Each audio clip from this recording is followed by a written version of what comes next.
Setting goals for your clients can be easy if you understand a couple of concepts and can memorize 2 or 3 numbers. We're going to go over that in this video. Now, most clients, when they try to explain to you their overall goal, will say that my goal is to lose weight and tone up.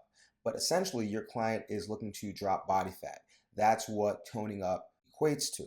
So, we've included healthy body fat ranges in the FitPro calculator.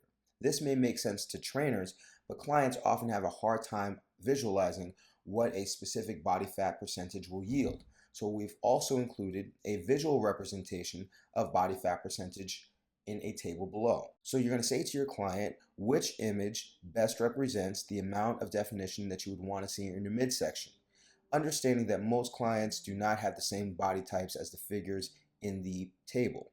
So your client will go through the table, figure out what their goal body fat is, and then you'll have a better idea of how you can guide your client to their end goal. For instance, let's say that we're dealing with a woman that would like to achieve this kind of body type. So now we know that her end goal is to be somewhere between 20 and 24% body fat.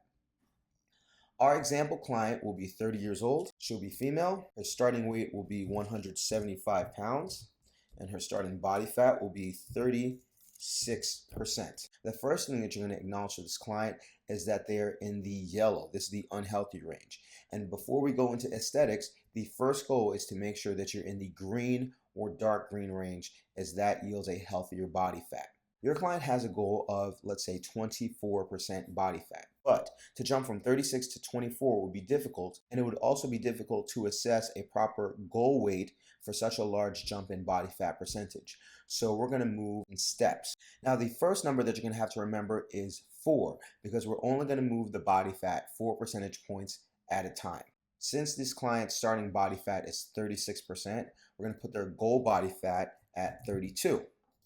Now, the second number that you're going to have to remember is 0.9, because whenever we subtract 4% from the client's body fat, we're going to take 90% of their weight. So we're going to multiply 175 times 0.9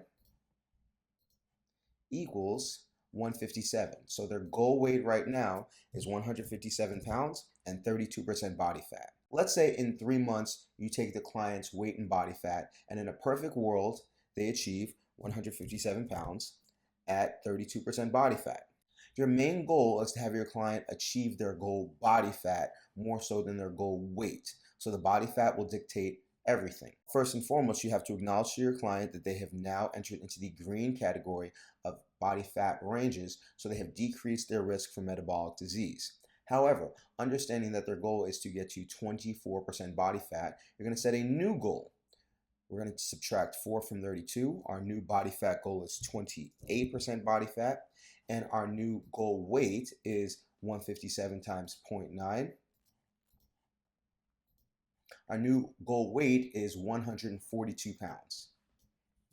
142. So we don't live in a perfect world. So your client won't always lose just 4% and lose 10% of their body weight at a time.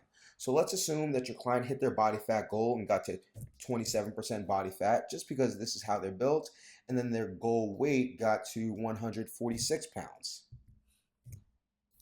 Since the body fat controls everything, and we've gotten to our goal body fat, we can now set a new goal. We're now going to subtract 4 from the 27, and our new goal is 23. And now our new goal weight is 10% of this 146. So 146 times 0.9 equals 131. So now your client's goal will be to get to 131 at 23% body fat, and that will put them in this range that they initially looked for. So the main things you have to understand when you're setting goals is that you have to let the body fat dictate everything, because the body fat is what's going to dictate the type of figure that your client is looking to achieve. The weight means nothing, and people lose weight in different paces. So make sure to take the body fat percentage first, subtract 4% at a time. Then you take 90% of the weight by multiplying their current weight by 0.9, and then take your client to their end goal in steps. It'll be much easier if you give your clients little milestones to take in terms of their goal, as opposed to putting a big goal in front of them.